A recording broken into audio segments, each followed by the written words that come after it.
Welcome to Masters and Volz, the Business of Politics, a weekly video podcast which brings you guests who work behind the scenes and on the stage of politics and electing candidates to office and influencing public policy. I'm Merrick Masters, and I'm here with my co-host, Bill Volz. Our guest today is Jim Holcomb, who is the president and CEO of the Michigan Chamber of Commerce. Whether we like it or not, politics is a business. It takes money, people, and organization to win elections and shape policy. Our podcast is about bringing you information. We cut across the political divide, greed, or a gotcha show. We want to celebrate the work that people do in important positions to try and influence our political process in the best sense of that endeavor.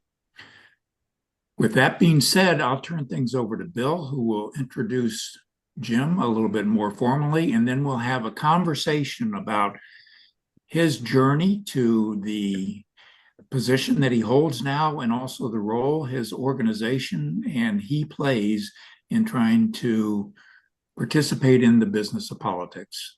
So I'll turn things over to you, Bill. Thanks, Merrick. I'm Bill Volz, a distinguished service professor of business law and ethics at Wayne State University's Mike Ilitch School of Business. Our guest today is Jim Holcomb. Jim started his tenure as president and CEO of the Michigan Chamber of Commerce in January of 2022. Got a long time before that, in 2008, Jim joined the chamber to lead its business advocacy team. So this is a group that is working to enact the chamber's legislative agenda to make Michigan's business climate healthier, to increase our economic competitiveness.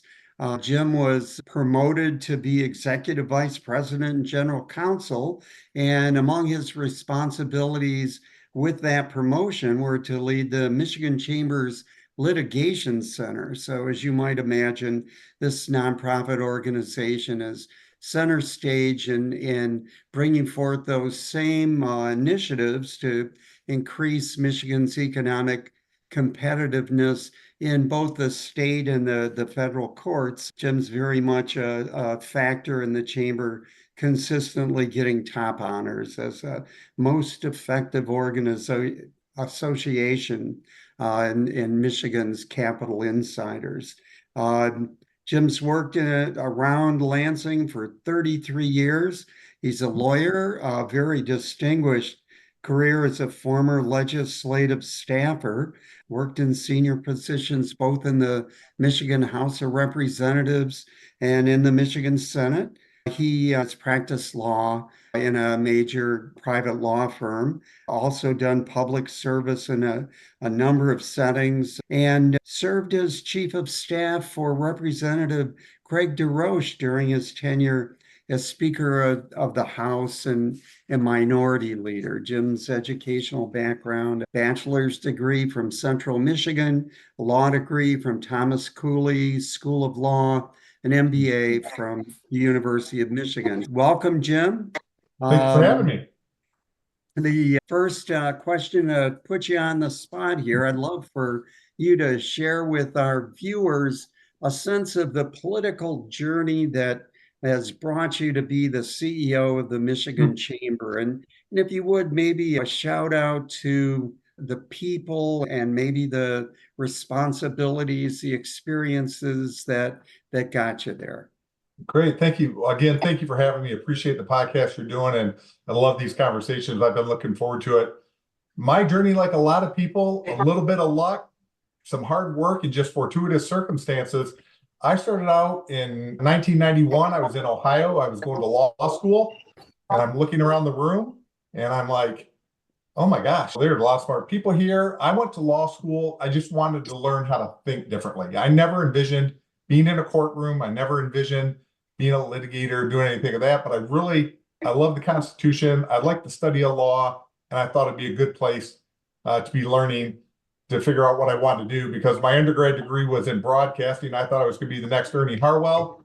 And I found out very quickly, looking around the room too, there's a lot of people a lot closer to that than me. So we were looking for different things to do. But in law school, I just really gravitated towards current events and policy.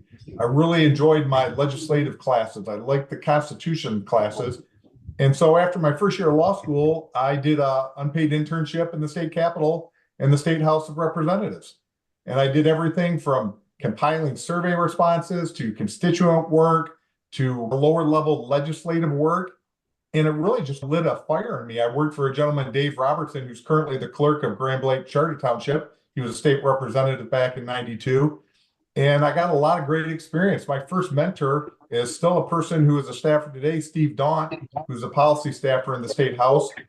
And it really just grew with me that this is an element of public service. I'm trying to see what are the challenges the state face and how do you come up with solutions, and wove that through my career in the House and Senate. So many great people have mentored me. It'd be hard to name them all, but Bob Brackenridge was my first full-time job. He was a state representative from Berrien County, a former clerk in Berrien County, and just a real person who was thoughtful and pragmatic.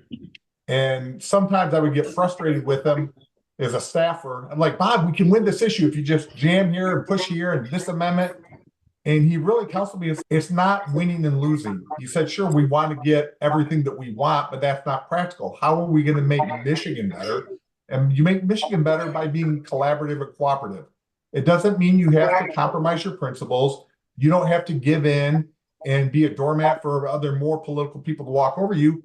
But if you focus on facts, if you don't focus on your emotion, and you focus on the best outcomes for the constituents, you're going to have a pretty good runway. And so I really learned a lot of good, meaningful lessons to him. And I feel fortunate. My first full-time job was when the state house was 55-55. And so we had shared power, and Bob was the head of local government committee. We co-chaired with a Democrat from the Dearborn area, Agnes Dabrowski. And you really learned how to form relationships, and you learned how to be a policy partner with somebody, even if you didn't completely agree. And it really showed that good things can happen when people of goodwill have a difference of opinion, but they debate the opinion and they don't debate personalities or politics or playing the gotcha game. So that kind of set me off. And then I worked for a wonderful woman, chair of finance in the Senate, Joanne Emmons from Acosta County, who was a real titan in the Senate, a real leader. And again, she was a practical person, that she had her belief system, but it was about what was the best way to accomplish the goals for the state. And that's what I try to do at the chamber now. I try to take those lessons, and other people throughout the process have shown me in word and in deed that if you are focused on the positive process, the outcomes, what we all focus on too quickly, make the process correct, and then the outcomes will follow. And so that's what I've always tried to do. And that's what I focus on in my jobs.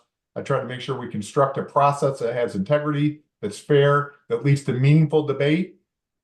And I think that's one thing we're missing. I would like to have a lot more debate, even vigorous debate. People can be upset, they can be frustrated, but it doesn't do us any good when we all sit behind our computer or our phone and tweet off a couple things and we get nowhere. So let's put it in the public square. Let's have the debate, and let's move Michigan forward. It's my goal and how I've always approached politics.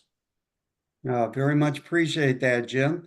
Merrick? Jim, we're going to focus a little bit about the job. And I presume, based on your title, that you're president and CEO, that it's a full-time job, more or less, yes. I would say. But I'd like for you to tell us a little bit about what your major responsibilities are, and also a little bit about what your work week is like. Sure. I'll start a little bit just on the chamber to give people a flavor of what that is. Michigan Chamber is a nonprofit. We are a business association. We represent businesses of every size and type, from the single mom and pop to some of the larger corporations. We have members in all 83 counties, a vast array of industries.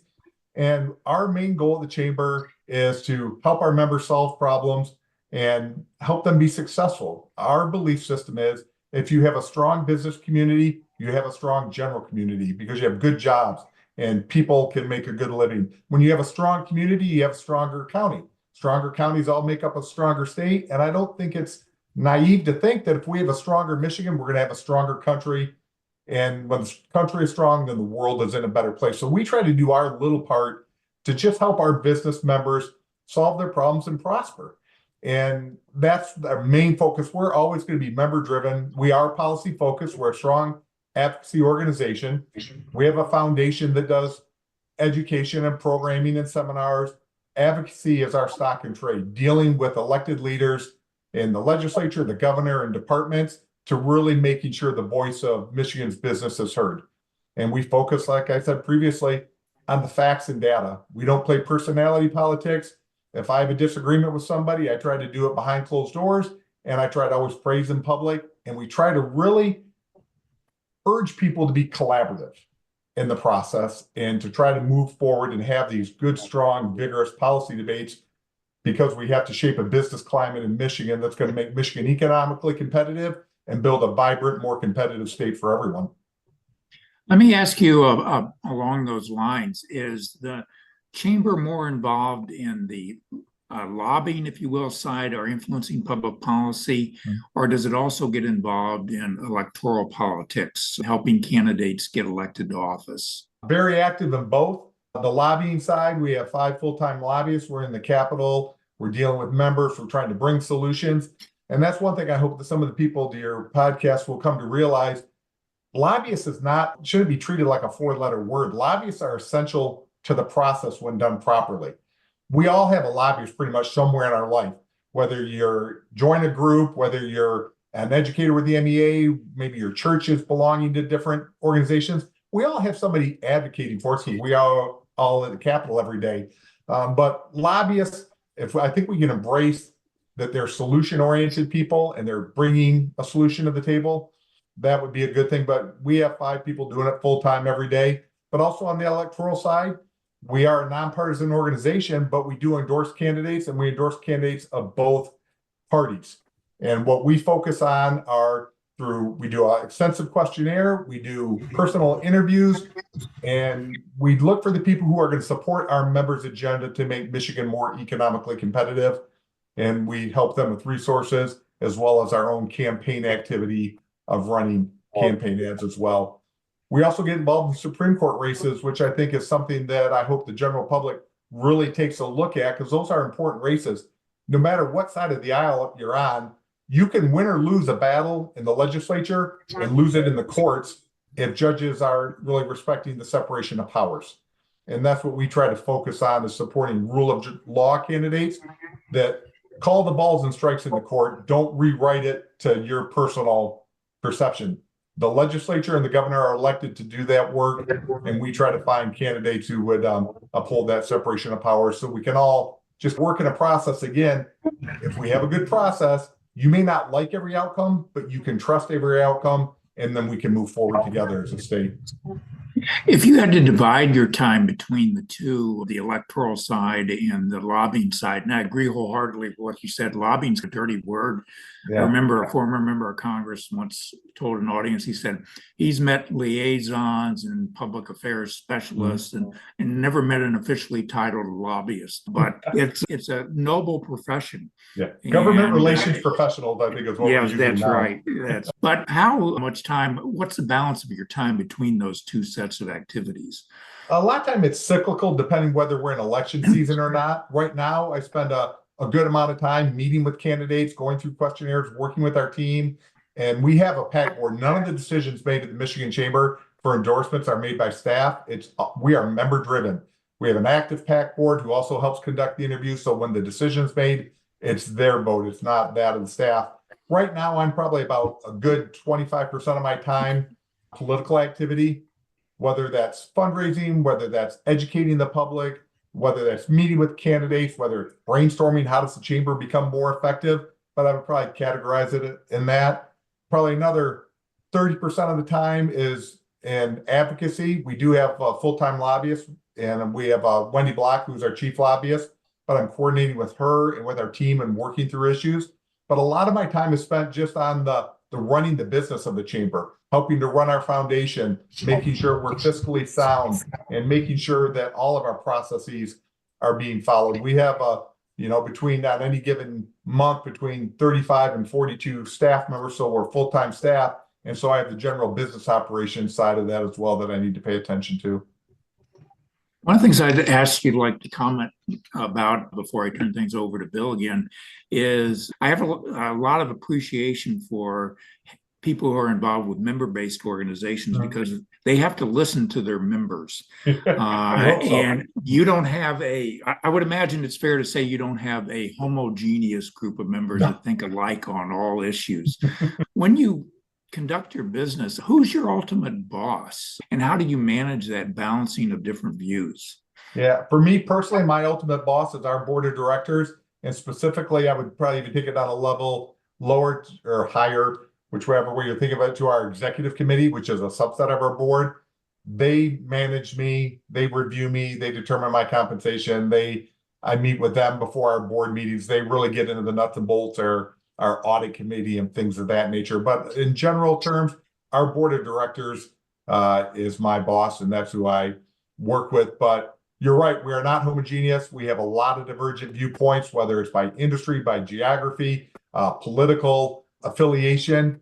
But that's what makes us, I think, so successful. We have a lot of great internal conversations. Our committee work, we have internal policy committees where every member of the chamber is able to sit on a policy committee, and that's where we formulate our policy positions, where we set our political strategies for legislative issues.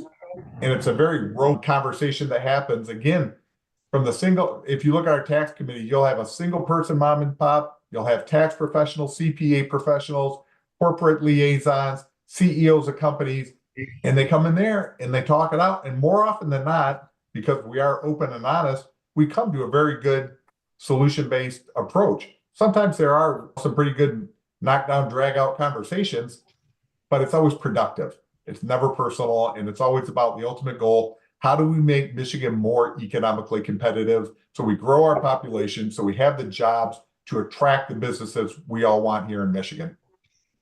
If your members do have a difference of opinion that's strong on an issue, does your organization still take a position on that issue, or will it defer and not take a position because the membership may be divided? It depends how close the division is. With the chamber, one member, one vote. Doesn't matter how many employees you have, how big is your balance sheet, one member, one vote. And when issues go to our board of directors, we take an actual vote. I personally don't believe you really want to get out in front on an issue with an organization if you're 51-49. That shows that you're probably a little too close.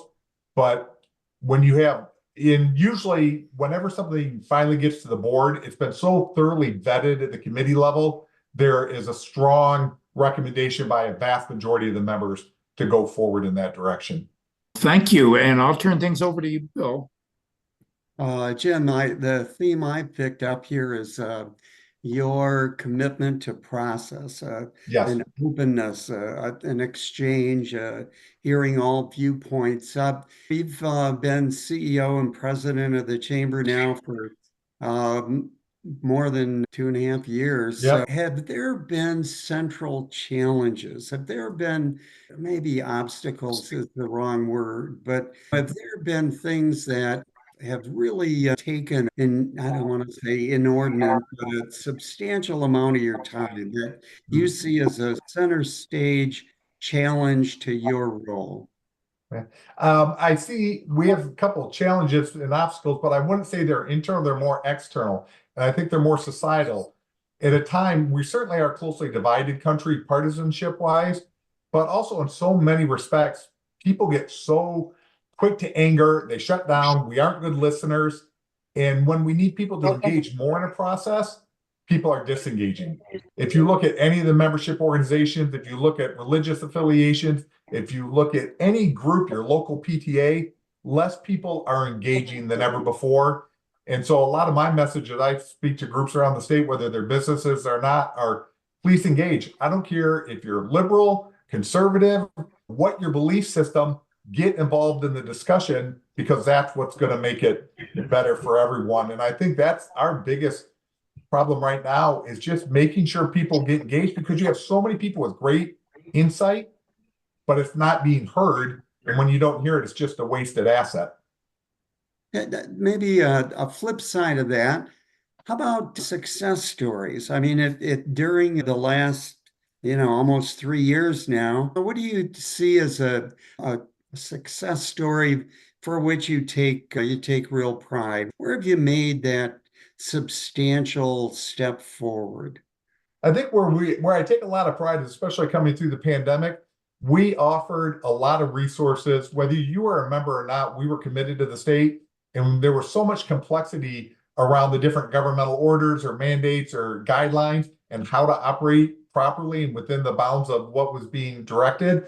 We really put ourselves out there to serve anyone and everyone who had questions, making sure we were that resource hub so that they could go forward. And whether it was living their individual life, running their company, helping their employees, I think that's one of our biggest successes, is just being a resource for people who needed it.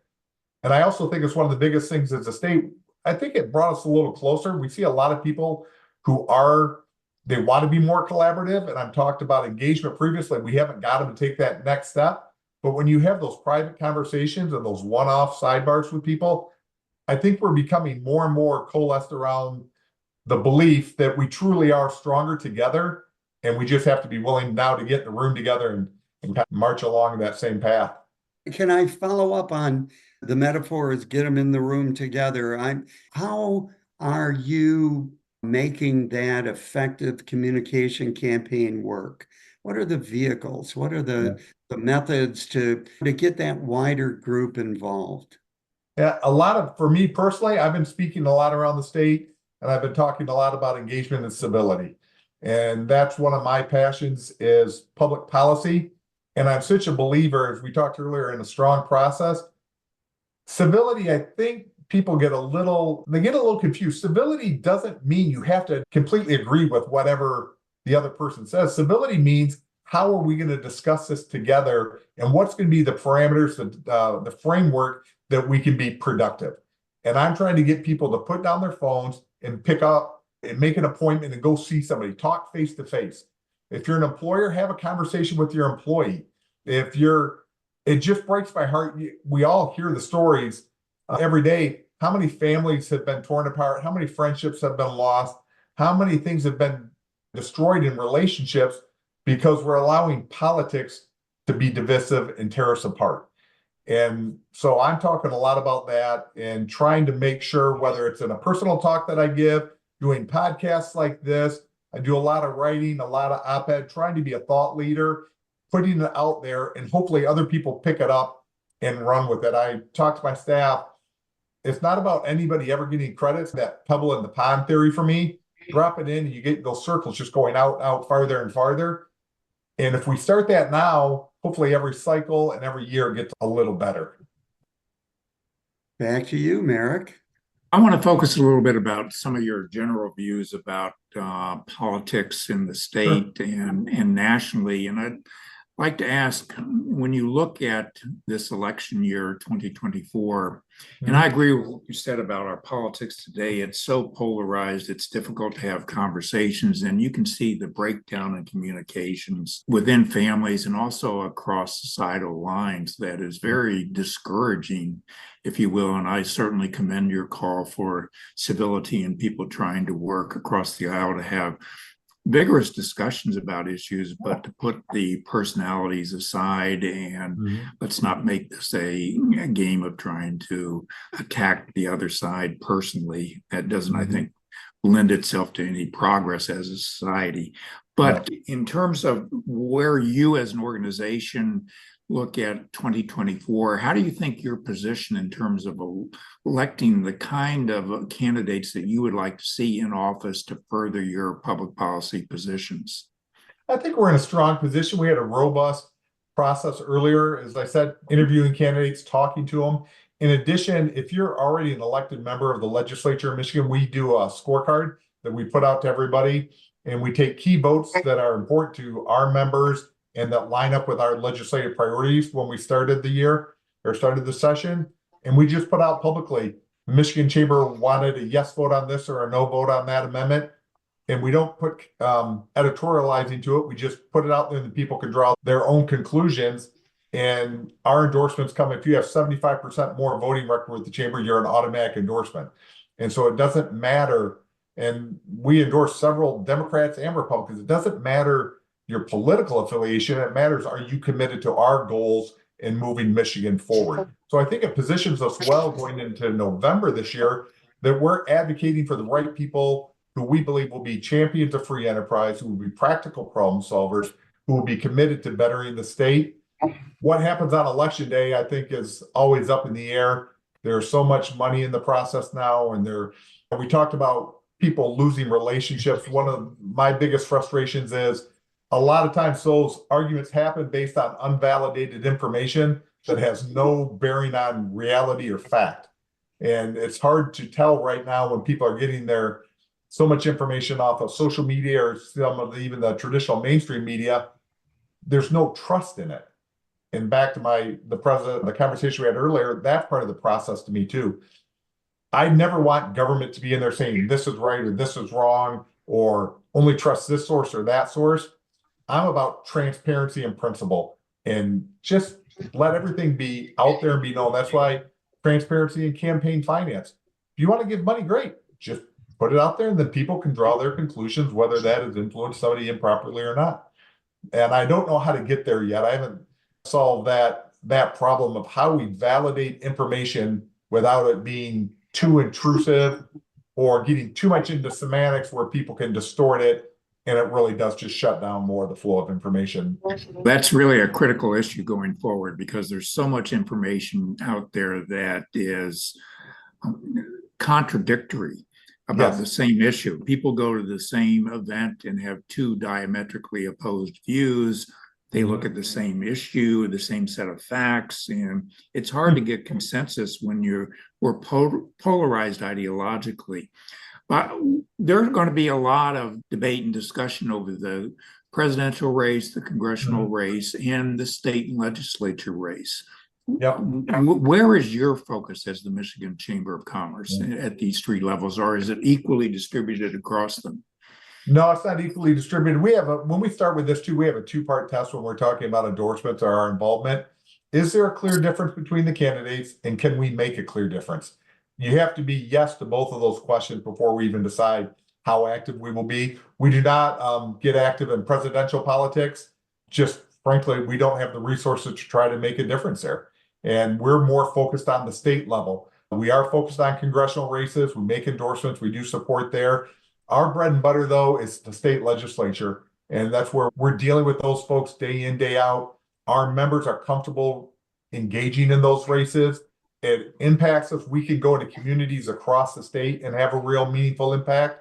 And so that's where our focus. We do engage a lot, as I said earlier, too, in state Supreme Court, because what we have seen over the years is how often a decision coming out of the courts can be contradictory to what we believe is the right state of the law, and it's more of a judicial intervention than just judicial interpretation. Well, if there's anything that we haven't asked, Jim, would you like to say anything to our audience or to young people in particular who may be interested in thinking about coming into the business of politics in whatever capacity they might want? Yeah, I think that's my main focus. I do try to do a lot of mentoring with younger staff, and I try to make sure people stay involved. I do believe legislative staff work. I believe running for office is a true calling. They are public service. And I think more often than not, regardless of where you are on the political spectrum, the vast majority of people who are elected are trying to do the right thing. They're trying to do a good job. They're trying to serve their communities. And we need to make sure that the young people in society now are not deterred from that they don't think it's a lost cause or that it's somehow a dead end on a career. I want to help them commit to doing better because their service does make a meaningful contribution.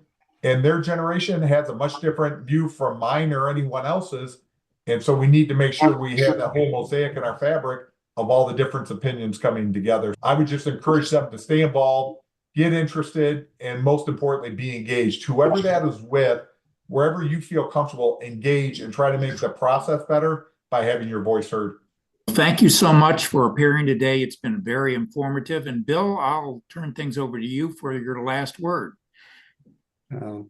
just thanking Jim, especially for his call to young people to get involved in their community, but certainly in the political process. Yes. They can make a difference, and it's by people mentoring young people, as Jim is doing, that our future will be decided.